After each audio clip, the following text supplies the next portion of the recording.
Vamos fechar os olhos e vamos orar.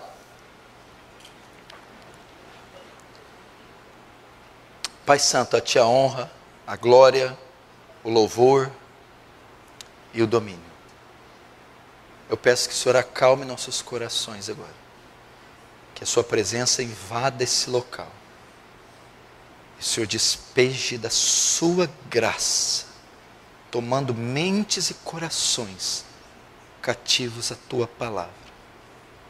Traz temor e santo tremor diante de Ti. Nos dá compreensão da maior doutrina, da maior mensagem que existe na face da terra, o glorioso Evangelho de Cristo, para que possamos dar glória, honra e louvores devidos ao Senhor. Faz Teu reino avançar, receba a glória para Si e nos conforme a imagem do Seu Filho, em nome de Jesus, amém. Presta atenção aqui, eu não vou ter muito tempo, por causa dos recados. Caso eu passe um pouco, você não fique muito nervoso. Preste muita atenção. Eu já preguei essa mensagem há quase 4 anos atrás. Há exatamente 3 anos e 9 meses. Fiz uma série de exposições sobre o Evangelho, que é o Evangelho bíblico. E dessa série de exposições, existe uma mensagem que eu acredito que é a que mais expõe com clareza o coração do Evangelho. É a doutrina da justificação pela fé. E essa noite eu quero repetir essa mensagem. Ensinar novamente a vocês o coração do Evangelho. A mensagem mais importante de todas e de todos os tempos. Se existe algum crente aqui que me vê, me ouve, me escuta, não conhece essa mensagem, dificilmente eu posso considerar você um cristão. É necessário que todos nós sejamos absortos pela gloriosa notícia, pela boa notícia do Evangelho. Eu gostaria muito da sua atenção para você absorver cada sílaba do que for dita aqui essa noite, para que a sua compreensão se dilate, para que você se curve diante da glória, da majestade e do amor de Deus, através da exposição do Evangelho. Se não, vejamos. A palavra Evangelho vem do grego euangelion, que tem um significado básico e simples, é boas notícias. Boa notícia, a boa mensagem. Isso quer dizer Evangelho. Dentro da palavra de Deus, o comunicado de Deus para com o homem compreende uma boa notícia, boas notícias, uma boa mensagem. Deus tem boas notícias para nós, boas notícias para a humanidade caída. Isso quer dizer Evangelho, é uma boa mensagem. E essa boa notícia consiste no quê? Qual é o teor dessa notícia? Na obra de Deus em salvar o mundo através da morte do seu Filho Jesus Cristo na cruz do Calvário. Esta é a boa notícia. Um Deus justo que salva pecadores, enviando o seu Filho para morrer na cruz e ressuscitar no 3º dia. O tema central do Evangelho é a vida, a morte, o sepultamento e a ressurreição de Cristo, como Paulo afirma aos Coríntios. Preste atenção, o que é o Evangelho? O tema central, o escopo do Evangelho é o quê? A morte, é a vida, a morte, o sepultamento, o enterro, e a ressurreição de Cristo. Paulo afirma isso com clareza. Em 1 Coríntios 15, 1-4. Está escrevendo aos Coríntios e dizendo: também vos notifico, irmãos coríntios, o evangelho que já vos tenho anunciado, o qual também recebestes, e no qual também permaneceis, pelo qual também sois salvos, se o retiverdes tal como vou-lo ter anunciado. Se não é que crestes em vão. Porque primeiramente vos entreguei o que também recebi. Aqui ele está falando sobre o evangelho. Agora ele vai dizer o que é o evangelho. O que consiste o evangelho? Que Cristo morreu por nossos pecados, segundo as Escrituras, e que foi sepultado, e que ressuscitou ao terceiro dia, segundo as Escrituras. Então Paulo está dizendo que o evangelho consiste em falar da vida, morte, sepultamento e ressurreição de Cristo. Qualquer mensagem que se passe por evangelho e omita vida, morte, sepultamento e ressurreição, não é o evangelho. É uma mensagem falsa. Esta é a essência do evangelho. Nisso consiste a mensagem do evangelho: dizer o que Deus fez pelo homem através da morte de Cristo na cruz do Calvário, para que através dessa obra na cruz o homem seja perdoado dos seus pecados e receba a salvação, a vida eterna. Então essa é a maneira dos homens serem salvos, perdoados, herdarem a vida eterna. É através da mensagem, da proclamação, do ensino do evangelho. E o que é o evangelho? Vida, morte, sepultamento e ressurreição de Cristo. Mas por que Cristo teve que morrer na cruz? Você sabe?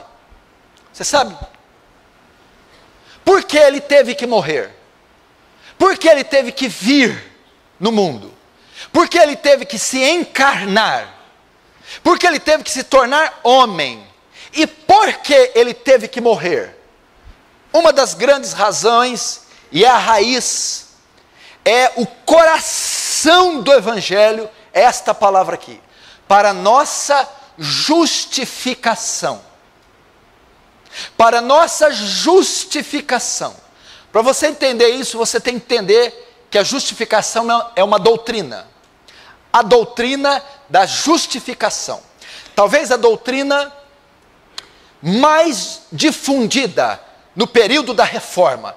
E ela foi o coração da Reforma, das teses, da pregação de Lutero, Calvino e companhia. A justificação pela fé. O que é essa doutrina? O que é justificação? Justificação é o ato de justificar. Justificar é tornar alguém justo. Tornar alguém justo é tornar alguém sem pecado. Melhor dizendo, é não considerar os pecados de alguém, é apagá-los, cobri-los. Isso é ser justificado, tornar-se justo. É a doutrina da justificação, e vamos ver um pouco disso mais à frente. A doutrina da justificação, para entendermos ela, temos que entender o caráter de Deus. A figura branca, o círculo branco, o círculo na cor branca, é um símbolo da justiça, da pureza, da santidade de Deus. A cor vermelha é um símbolo da corrupção, do pecado do homem. Então Deus, você precisa entender pelo menos dois atributos da natureza de Deus, do caráter de Deus. Deus é santo, significa sem pecado, puro, distinto, perfeito e justo. É a excelência moral de Deus, é retribuir cada um segundo o que lhe é devido, ou punir tudo aquilo que contraria sua natureza e sua lei. Santidade e justiça. Esse é o caráter de Deus. O caráter do homem, o nosso caráter, o caráter da humanidade, pecador, caído e corrupto, tipificando o vermelho. O vermelho é a corrupção do homem, o branco a justiça, a perfeição, a pureza, a excelência moral de Deus. As Escrituras nos ensinam que Deus é um Deus justo. Sendo justo, preste atenção, Ele não pode ser moralmente neutro ou apático. Ele ama a justiça e Ele odeia o mal. Deus odeia? Odeia. O que Deus odeia? Tudo que é contrário à sua natureza. Tudo que representa o pecado. Por que Ele odeia? Por causa do seu caráter. Salmo 9:7. Mas o Senhor está sentado perpetuamente e já preparou o seu tribunal para julgar. A justiça de Deus demanda que Ele julgue os transgressores, os pecadores. Gênesis 18:25. Não faria justiça o juiz de toda a terra? A justiça de Deus, que é oriunda do seu caráter, ordena que Ele faça justiça, aplique a justiça. O que é aplicar a justiça? Condenar o pecador, punir o pecador. Veja só, a justiça de Deus, quando é confrontada com o pecado do homem, veja só, natureza de Deus, cor branca, natureza do homem, cor vermelha, natureza de Deus, justiça. Quando é confrontada com o vermelho, a justiça de Deus ordena que Ele puna, condene o pecador. Por quê? A natureza de Deus não pode ficar imune, não pode ficar neutra com relação à natureza do homem. Então veja só, é por essa razão que nós somos condenados, que o homem é condenado. Por quê? Por causa do caráter de Deus. Deus é tão puro de olhos, Abacuque 1:13, que não pode contemplar o mal, não tolera o mal. Ele é tão puro, a Bíblia diz que Deus é tão puro, que nem os céus dos céus podem contê-lo. Nem os anjos são puros aos seus olhos. E Ele é justo. Significa que Ele tem que retribuir conforme o que cada um faz. O que o homem faz? Pecado, transgressão, violar a lei, crimes. Então essa justiça ordena que Ele condene o homem. Essa condenação é aplicada enviando o pecador ao inferno. Ok? Para você entender. A justiça de Deus demanda que Ele aplique a punição no pecador. Essa punição vem na forma de condenação eterna. Por essa razão que os homens vão ao inferno. Por essa razão que Deus condena os pecadores. Por causa da sua natureza, a sua justiça e a sua santidade. E essa condenação vem em forma de despejar a sua ira no inferno. Agora, vem a pergunta. Estamos estudando a doutrina da justificação pela fé. Ok? Como então um pecador pode ser salvo? Como um pecador pode ser perdoado dos seus pecados? Como? Como ele pode escapar do inferno e ir ao céu? Como? Eu estou te perguntando como. O salmista fez essa mesma pergunta no Salmo 24. Salmo 24:3. Quem subirá ao monte do Senhor? É uma referência do céu. Ou quem estará no seu lugar santo? Quem pode herdar a vida eterna? Quem pode ir ao céu? Como escapar? Ele faz a pergunta. E ele mesmo responde, no verso 4 e 5. Somente aquele que é limpo de mãos, puro de coração, que não entrega sua alma à vaidade, nem jura enganosamente, este receberá a bênção do Senhor e a justiça do Deus da salvação. Só aquele que é limpo, só aquele que é perfeito, só aquele que não tem pecados, Ou seja, o Salmo 24 diz: somente o justo, aquele que é justo, só um justo pode ir ao céu, só um justo pode escapar da condenação. O pecador, para ser salvo, necessita da justificação, necessita ser justificado. O pecador necessita tornar-se justo. O que é isso? Justificação. Mas a Bíblia diz: quem vai herdar o céu? Só o justo. Romanos, capítulo 1, 2 e 3. Foi o que o pastor Cunha explanou aqui ontem.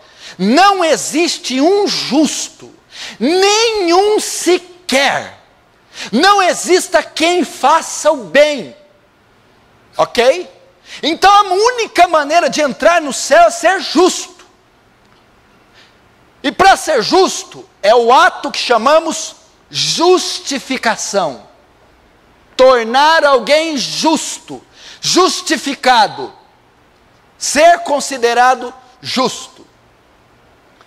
Veja só, isso está claro aqui na palavra, olha só, porque o juízo, a condenação, veio de uma só ofensa, na verdade, para a condenação, mas o dom gratuito veio de muitas ofensas para a justificação.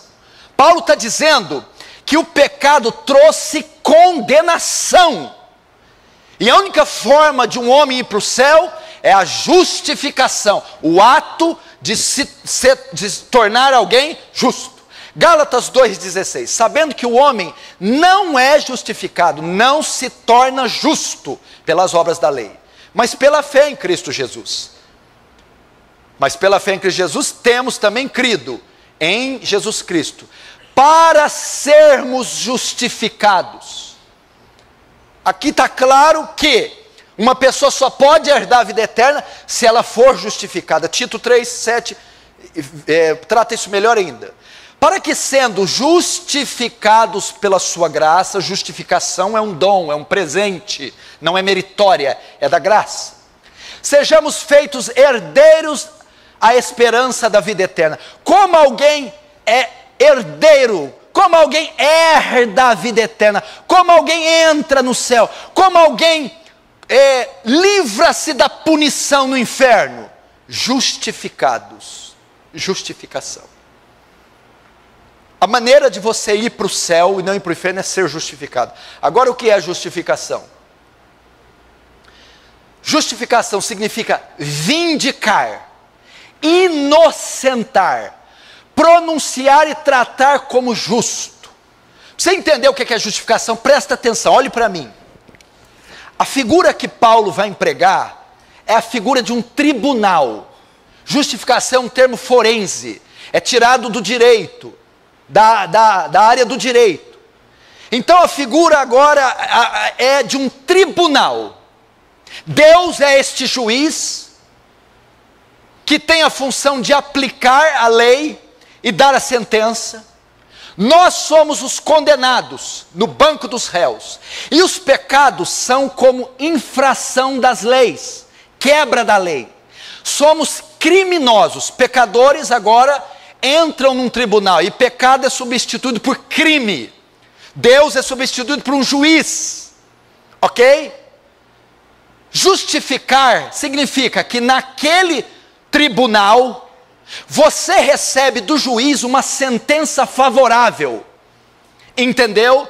Você está sentado no banco, é culpado por crimes, pecados, e ali, naquele tribunal, o juiz bate o martelo e te absolve, cobre esses pecados, dá uma sentença favorável, e ele declara, quando bate o martelo, você legalmente justo. Isso é justificação. No tribunal de Deus, você recebeu uma sentença favorável, ele declarou você legalmente justo, você não é mais responsável pelos seus pecados, eles foram cobertos, perdoados, cancelados, o martelo foi batido, você se tornou justo. É só assim que você pode ir para o céu, é no tribunal de Deus, você receber uma sentença favorável, e ele declara você sem pecados. perdoado dos pecados, absolvido dos pecados. Esse é um termo grego de kaiosis, que se refere ao julgamento judicial. Não significa tornar alguém completamente reto ou santo, sem pecado. O justificado não é uma pessoa que fica impecável, não é isso, ser justificado é ser impecável, mas é anunciar um veredito favorável, declarar o pecador legalmente justo diante de Deus. Isso é justificação. Justificado também, da onde temos o derivado da justificação, vem do grego dikaió, é reconhecer ou declarar alguém como justo. Só pode uma pessoa ir para o céu se Deus declará-la legalmente justa, se ela for justificada. Ok? Quem está entendendo diz amém. É só assim que vai para o céu. Mas a justificação do pecador, por parte de Deus, nos leva a um grande dilema, contido nas Escrituras. Presta atenção nisso aqui, que isso aí não é fácil, não é assim fácil não, dá uma olhada. Provérbios 17:15, o que justifica o ímpio e o que condena o justo, tanto um quanto o outro são abominação para o Senhor. Presta atenção, quem justifica o ímpio é uma abominação. Agora vamos ver o dilema. Como Deus justifica o ímpio, que é merecedor do inferno, sem se tornar uma abominação? Você não está entendendo? Presta atenção. Tem uma cadeia aqui. Tem um assassino que matou 10 crianças. Uma das crianças foi sua filha. Ele matou. Ele vai a julgamento. O juiz pega as provas e vê que ele é culpado. E ele confessa, réu confessa, eu matei as 10 crianças, inclusive tua filha. O juiz bate o martelo e fala, vou te soltar. Esse juiz é justo ou injusto? Esse juiz presta? Esse juiz é uma abominação. Espera aí, então como é que Deus pode abrir o inferno e soltar vocês? Como é que Deus pode me perdoar? Quem justifica o ímpio é uma abominação. Deus não pode me justificar. Como é que Deus pode perdoar meu pecado, cobrir meu pecado e continuar sendo justo? Para Deus continuar sendo justo, Ele tem que me punir. Ele tem que me condenar, porque eu mereço o inferno. Eu quebrei a lei, violei a lei. Eu não mereço o céu, eu mereço ir para o inferno. Então Deus, para ser justo, Ele tem que condenar, Ele não pode salvar. É igual o juiz. Se ele for justo, ele dá cadeira elétrica para o serial killer. Se ele soltar o bandido, ele é injusto.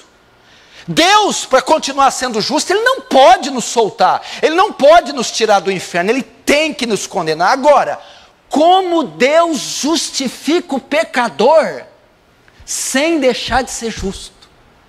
Como Deus nos perdoa, nos tira do inferno merecidamente, merecemos, sem Ele ser uma abominação? Como Ele faz isso? Aqui está o coração do Evangelho, o coração das Escrituras. Ele não pode simplesmente abrir o inferno e soltar. Os crimes estão lá, eles pecaram, eles violaram a lei de Deus, eles ofenderam a glória de Deus, eles quebraram toda a lei, eles precisam pagar por ela. Ele não pode simplesmente soltar. Se Ele fizer isso, Ele se torna uma abominação, Ele não se torna justo. Como resolvemos esse dilema? Como Deus justifica o ímpio sem se tornar uma abominação? A resposta? A cruz de Cristo. Através da morte de Cristo na cruz do Calvário. Esta é a solução para esse dilema. Se não, vejamos. Presta atenção. Eu estou ensinando como Deus justifica um homem. E a única maneira dele ir para o céu é sendo justificado. Para entendermos de que maneira fomos justificados pela morte de Cristo, primeiro necessitamos conhecer uma doutrina chamada doutrina da imputação. Você já ouviu falar da doutrina da imputação? do verbo imputar. Você conhece amputar? Amputar um braço, extrair, arrancar, cortar, tirar para fora, amputar. Imputar é colocar dentro, inserir, insuflar, colocar na conta. Isso é imputar. A doutrina da imputação significa atribuir a alguém alguma coisa, acreditar, colocar na conta. Vamos ver um exemplo de imputação na Bíblia, Gálatas 3:7. Assim como Abraão creu em Deus, isso lhe foi imputado como justiça. Abraão creu e Deus imputou na conta dele a justiça, atribuiu, colocou, considerou Abraão justo, porque ele creu. Isso é a doutrina da imputação. Vamos lá, para você entender a justificação. Vamos ver o conceito de imputação no Antigo Testamento. Você entender onde eu vou chegar. Amputar, cortar, extrair, tirar para fora. Imputar, colocar dentro. Vamos ver o conceito de imputação no Antigo Testamento. Levítico 1, 4 e 5, presta atenção. A ordem é para o sacerdote. E porá a sua mão sobre a cabeça do holocausto, cabeça do cordeiro, do bode, do sacrifício, para que seja aceita a favor dele, para sua expiação. Depois degolará o bezerro perante o Senhor. Levítico 16, 21, 22. E Arão porá ambas as suas mãos sobre a cabeça do bode vivo, e sobre ele confessará todas as iniquidades dos filhos de Israel, e todas as suas transgressões, e todos os seus pecados, e enviá-lo-á ao deserto. Presta atenção, a doutrina, o conceito de imputação no Antigo Testamento, veja só, os pecados de Israel eram perdoados, cobertos, expiados como? Mediante um sacrifício animal, não era? Entregava um cordeiro, um bode, um touro, e sacrificava ele, e com o sangue aspergido no propiciatório, cobria o pecado. Mas antes de sacrificar, veja só, eles traziam um animal para o sacerdote. Antes de sacrificar, matar, o sacerdote colocava as mãos sobre a cabeça do sacrifício. O que era isso? Era um símbolo, ele estava transferindo os pecados do pecador ou de Israel para o animal. Ele estava imputando, colocando os pecados, transferindo os pecados de Israel para o animal, através da imposição de mãos. E depois era sacrificado em Levítico 14. Levítico 16 era o bode expiatório, chamado bode, que era considerado o bode que ia vagar no deserto. Era trazido o sacrifício, e o sacerdote colocava as mãos sobre esse bode, transferindo os pecados de Israel para ele. E o bode era solto e vagava até a morte no deserto. Porque ao sacrificar o animal, os pecados estavam simbolicamente transferidos, imputados sobre o animal. Assim Israel tinha o perdão, ok? Aqui era o cordeiro. Por que o sacerdote fazia isso? Ele estava transferindo, imputando simbolicamente os pecados do povo de Israel para o cordeiro, o animal. Escute, presta atenção. Jesus na Bíblia é visto como o cordeiro que tira o pecado do mundo, não é isso? João 1:29. No dia seguinte, João viu a Jesus que vinha para ele e disse, João Batista vê Jesus e diz, eis o Cordeiro de Deus que tira o pecado do mundo. Como é que Jesus tirou, cobriu o pecado do homem, do mundo? Como ele fez isso? Novamente, na cruz. Vamos lá para você entender. Você vai entender a doutrina da imputação, ok? Veja só, o homem, representado pela cor vermelha. A cor vermelha representa o pecado, a mancha, ok? Aqui o homem, pecado representado pelo vermelho. Jesus, o branco, representado pela justiça. Ok? Melhor, a justiça representada pela cor branca, o vermelho representado pela cor vermelha. Nós somos o vermelho, o homem, Cristo é o branco, justiça, impecabilidade, perfeição moral. Na cruz, o que é que acontece? Na cruz, nossos pecados são imputados em Cristo. Na cruz, naquela cruz, quando Ele morreu, nosso pecado foi transferido para Jesus. Foi imputado em Jesus. Acontece a doutrina da imputação. Quando Jesus morre, presta atenção, o nosso pecado, o vermelho, é transferido para Jesus. Note, Jesus não está mais branco. Ele assumiu o nosso pecado na cruz. É isso que acontece na cruz. Entendeu? A transferência de pecado nossos para o Cordeiro Jesus. Agora Jesus está vermelho. Veja só, os pecados do homem foram apagados. Por quê? Não estão mais sobre o homem. Agora estão sobre o quem? Sobre Jesus. Doutrina da imputação. Nosso pecado foi lançado nele. Por isso que o texto diz, 2 Coríntios 5, 21. Aquele que não conheceu o pecado, lembra a brancura? Justo. O fez pecado por nós. Doutrina da imputação. Na cruz, ele recebeu a transferência dos nossos... Aquele que não conheceu o pecado, aquele que era justo, por nós, se fez pecado. Veja que coisa... Vocês não se maravilham? Que coisa estupenda que a cruz fez. É como se as mãos de Deus fossem colocadas na cabeça de Jesus, e o nosso pecado transferido sobre o Cordeiro, na cruz. Doutrina da imputação. 1 Pedro 2,24, levando ele mesmo em seu corpo os nossos pecados sobre o madeiro. Na cruz é que acontece a imputação. Nossos pecados são lançados e ele leva sobre ele na cruz. Agora quando Deus, escute, presta atenção isso aqui. Agora quando Deus olha para o seu filho na cruz, o que ele vê?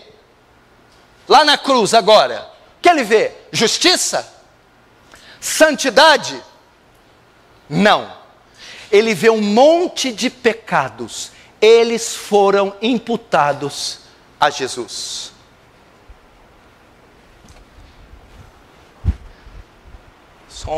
Só um ratito.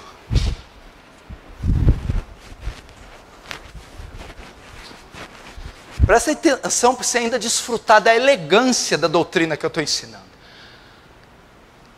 Agora quando Deus olha isso no momento da crucificação, não hoje, mas no ato da crucificação, quando Deus olha para o seu filho na cruz, o que ele vê depois que os nossos pecados foram imputados em Jesus?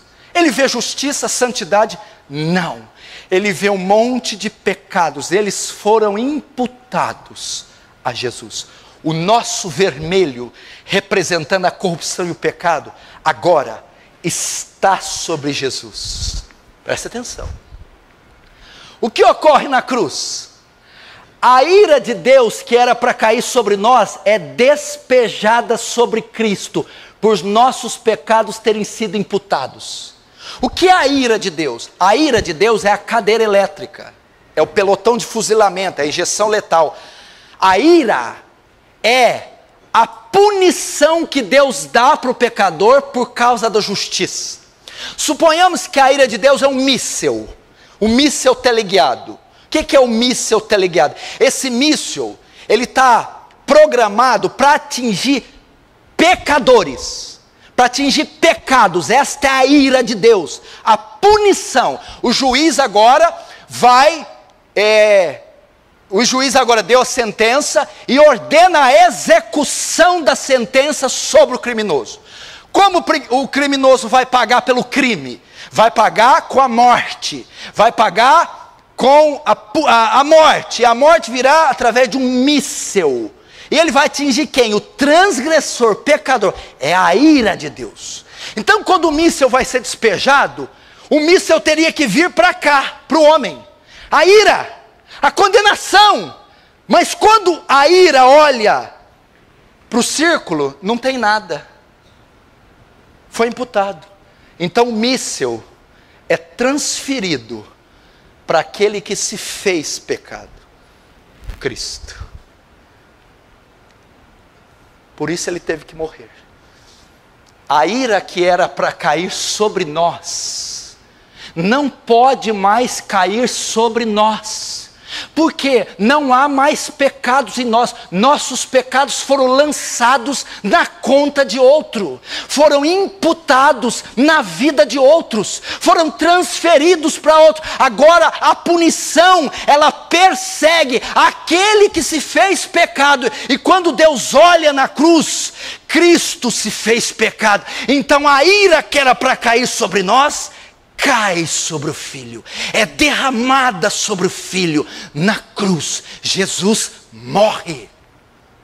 É o que o texto diz, olha só, Isaías 53, 5. Mas ele foi ferido, moído, foi ferido por causa das nossas transgressões, e moído por causa das nossas. Vejam só, ferido e moído, ira, juízo, é o míssil. Por que razão? Por causa dele? Dos pecados dele? Não, por causa das nossas transgressões, nossas iniquidades, que agora foram lançadas nele. Veja só, essa é a doutrina da imputação. Nosso pecado lançado na conta de Cristo. Então, o pagamento e a punição têm que ser feitos sobre a vida de Cristo. Isso é simplesmente fantástico. Presta atenção. Agora você pode dizer, tetelestai, está consumado, perdoado. Ok? Na cruz nosso pecado é perdoado, mas presta atenção nisso. Agora, se isso foi tudo que ocorreu na cruz, a imputação dos seus pecados a Cristo, isso não é suficiente para te justificar. Isso apenas deixa você inocente dos pecados. No máximo, te livra do inferno. Do inferno você não pode mais. Por quê? Porque quando Deus olha na sua conta, os pecados foram pagos. Não estão mais sobre você. Foram colocados na conta de Cristo. Acabou. Ele não pode te condenar. Mas você também não pode ir para o céu. Por quê? Isso não te torna justo. Não te dá méritos para ir ao céu. Não é a inocência que te leva para o céu, é sim a justiça. Olha Mateus 5,20. Porque vos digo, se a vossa justiça não exceder dos escribas e fariseus, de modo nenhum entrareis no reino dos céus. Veja só, a doutrina da imputação não garante o céu para você. No máximo te livra do inferno. Você não pode mais ir para o inferno. Por quê? Seus pecados foram pagados, colocados na conta de Cristo. Cristo pagou por ele. Então para o inferno você não pode ir. Mas você também não pode ir para o céu. Não há méritos em você para ir para o céu. Você não fez nada. Tudo bem, pagaram a sua dívida, abriram a cadeia. Você está livre. Mas você não pode agora liderar a Casa Branca. Você não tem prerrogativa, dom, talento. Você não tem méritos para ir para o céu. Apenas te livrou do inferno. É aí, veja só, na cruz nossos pecados são imputados em Cristo. Homem com pecados, homem sem pecados. Ufa! Não há justiça no homem para ele ser salvo. Não há justiça nele para ser considerado justo diante de Deus. Para isso ocorrer, a justiça de Cristo deve ser imputada no homem. Por isso é que Cristo obedeceu todos os mandamentos e cumpriu a justiça de Deus. Ele foi obediente a toda a lei de Moisés. Ele foi o único homem justo na terra. Presta atenção. Para ir para o céu, tem que acontecer outra coisa. É a doutrina que chamamos dupla imputação. Quê? Dupla imputação. Na cruz, uma vez que os seus pecados são imputados em Cristo, a justiça de Cristo é imputada em você. Dupla imputação. Nossos pecados na cruz são lançados na conta de Cristo. E a justiça de Cristo, o mérito de ir ao céu, que só Ele tem, foi colocada na nossa conta. Dupla imputação. Se não, vejamos. Mateus 5,17. Vamos ver se Cristo possui legítima justiça. Cristo, hein? Não cuideis que vim destruir a lei e os profetas. Não vim abrogar, quer dizer abolir, acabar. Mas vim cumprir. Porque em verdade vos digo, que até que o céu e a terra passem, nem um jota ou um tio jamais passará da lei, sem que tudo seja cumprido. Qualquer, pois, que violar um desses mandamentos, por menor que seja, e assim ensinar os homens, será chamado o menor no reino dos céus. Aquele, porém, que os cumprir e ensinar, será chamado grande no reino dos céus. Jesus cumpriu a lei. Ó. Não cuideis que vim destruir a lei e os profetas. Não vim abrogar, mas cumprir. Jesus é o único homem que cumpriu toda a lei de Moisés.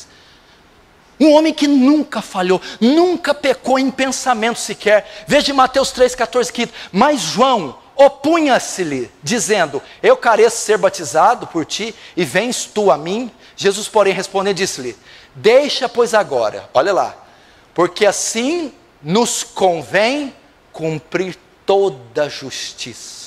Então ele permitiu. Jesus cumpriu toda a lei. Jesus cumpriu toda a justiça de Deus. Ele foi considerado totalmente justo, sem pecado. Jesus possuía todos os méritos da lei. Entendeu? Ele cumpriu, ele tinha todos os méritos da lei. Mas o que ocorreu na cruz?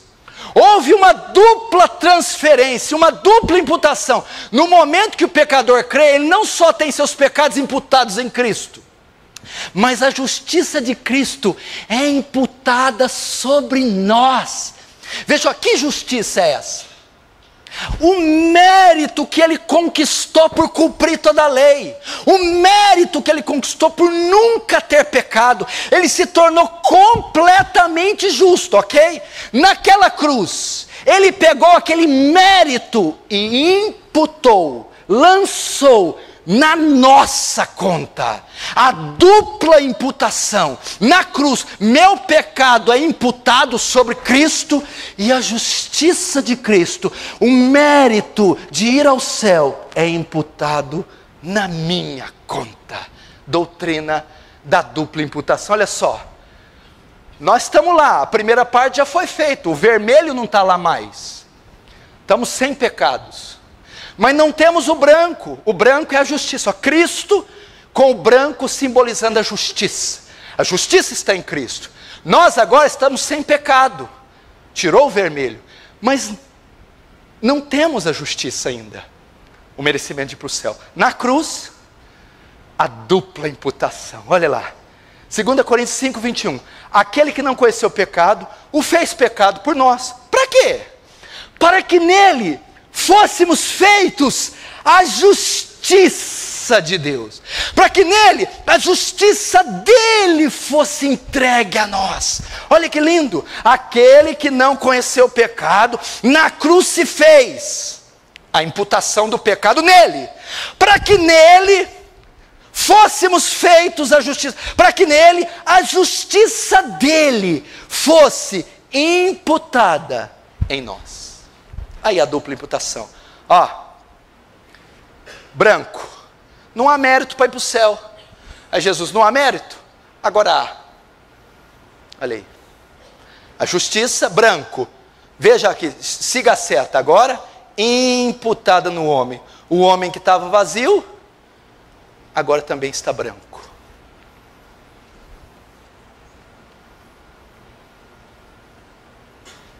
Não é maravilhoso? Quem pode dar um amém pentecostal aí? Amém. Acontece isso na cruz. Doutrina da dupla imputação. Não significa que o homem se torne santo ou que nunca mais peque, mas que os méritos de Cristo, por ter cumprido a lei, os méritos da obediência de Cristo, a justiça de Cristo é imputada no homem. Ok? Quem entendeu diz amém. Amém. Eu estou mostrando para você o que é o evangelho, não é bolinho não. Não é esse negócio que você aprendeu, não, meu filho. O negócio é espetacular. É maravilhoso. Na cruz, presta atenção.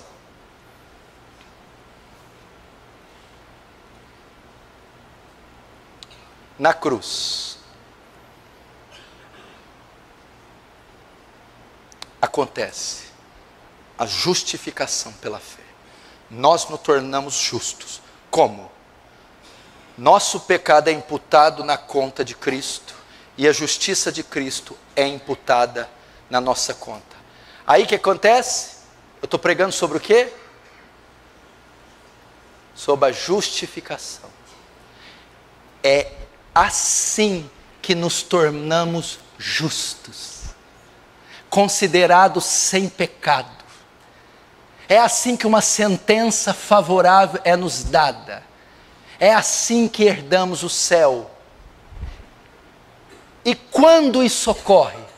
Quando que eu sou justificado? Quando que ocorre a dupla imputação? Quando que o martelo é batido e o juiz celestial me dá uma sentença favorável, me declarando legalmente justo? No momento que o pecador crê. É pela fé, Romanos 5:1, justificados, pois, pela fé, temos paz para com Deus, por meio de nosso Senhor Jesus Cristo. É pela fé, meu irmão. É no momento que crê. Quando você crê, o martelo é batido e Deus te declara legalmente justo. Como? Pela fé.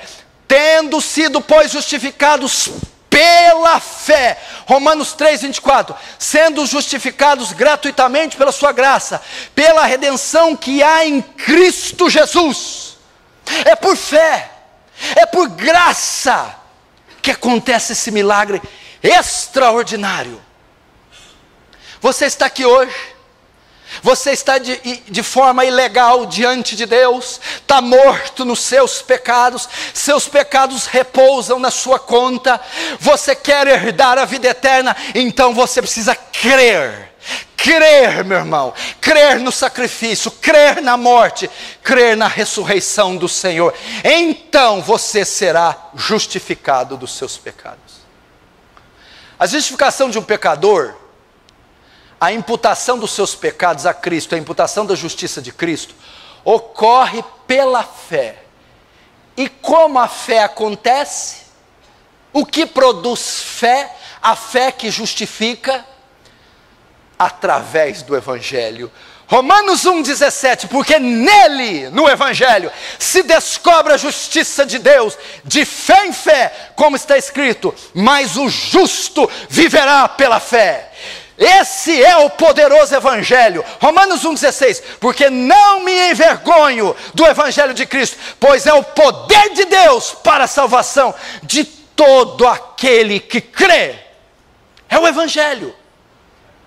De sorte que a fé é pelo ouvir, e ouvir da palavra de Deus. É o Evangelho. Quando você prega o Evangelho, expõe o Evangelho, lê o Evangelho, ouve o Evangelho, meu irmão, aquilo produz fé salvífica, arrependimento, e a fé, uma vez produzida, produz a justificação, torna você legalmente justo. Você pode herdar a vida eterna. E agora crendo, agora ouvindo o Evangelho, o que ocorre? Romanos 8:1, portanto agora nenhuma condenação há para os justificados. Não podem ser condenados, foram apagados, foram imputados em Cristo, que não anda segundo a carne, mas segundo o Espírito. Mas Deus prova o seu amor para conosco, em que Cristo morreu por nós, sendo nós ainda pecadores. Quantos estão entendendo? Diz amém. Esse é o glorioso Evangelho. Portanto, olha que coisa esse portanto. Olha a elegância de Paulo. Portanto o quê? Os 7 capítulos que eu venho explanando, Romanos. Os 7 capítulos. Portanto, depois do que Cristo fez, depois da encarnação, depois da morte, depois da ressurreição, depois dele ter imputado, de nós termos imputado nossos pecados, de Deus ter imputado os nossos pecados sobre Cristo, e Cristo tem imputado a sua justiça sobre nós, agora nenhuma condenação há para os que estão em Cristo Jesus, que não andam segundo a carne, mas segundo o Espírito. Irmãos, é assim que um homem pode ser salvo. É assim que ele se torna salvo. Isso não é glorioso? Não é maior do que você imaginava? Isso não é fantástico? Você aprendeu agora o coração do Evangelho? A forma que Deus salva o homem? E eu quero convidar você que não conhece esse Evangelho a conhecer. Jesus disse: se não credes que eu sou, morrerei nos vossos pecados. É muito linda essa doutrina, não é? Assisti-la, mas ela precisa acontecer na sua vida.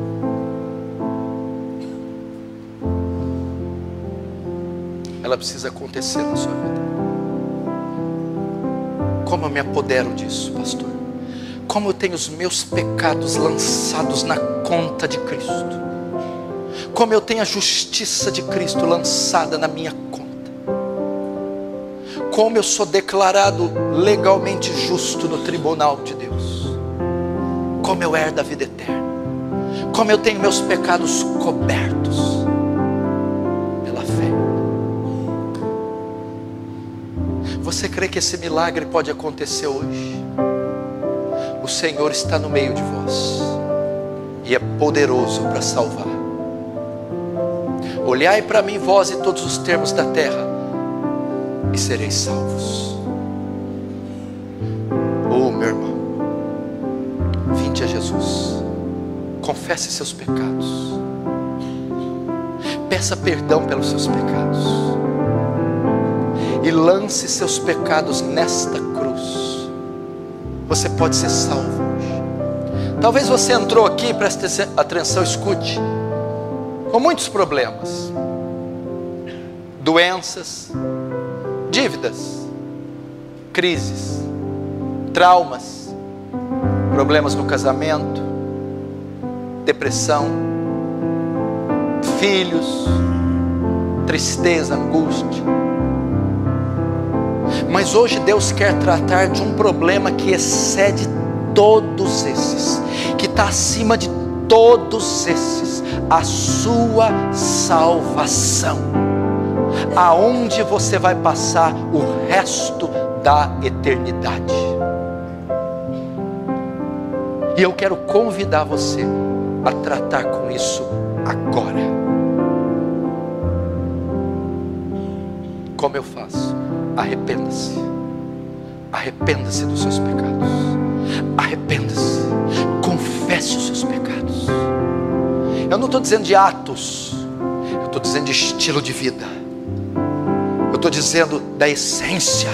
Se arrependa do pai que você foi, se arrependa da mãe que você foi, se arrependa do marido que você foi, se arrependa da esposa que você foi, do profissional que você foi, do filho que você foi. Se arrependa. Se arrependa, dê uma meia volta, volte-se contra o seu pecado, dê as costas para o seu pecado. Que mais? Creia em Jesus, volte as costas para o pecado e corra para Jesus, corra para o madeiro, lance sua fé em Cristo, diga: Senhor, eu não tenho merecimentos, eu não mereço o céu, não tenho justiça suficiente para o céu.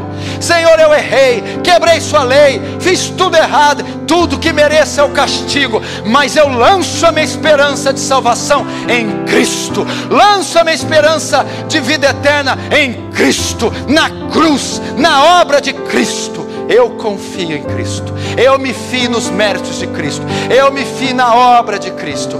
Eu creio, eu creio, eu creio. Se você crer, se arrepender, o martelo é batido, você passa da morte para a vida hoje. O Espírito Santo te alcança hoje. Seus pecados são cancelados hoje. A justiça de Cristo é colocada em você hoje. Você recebe a vida eterna hoje. Vamos fechar os olhos e curvar a cabeça, vamos orar.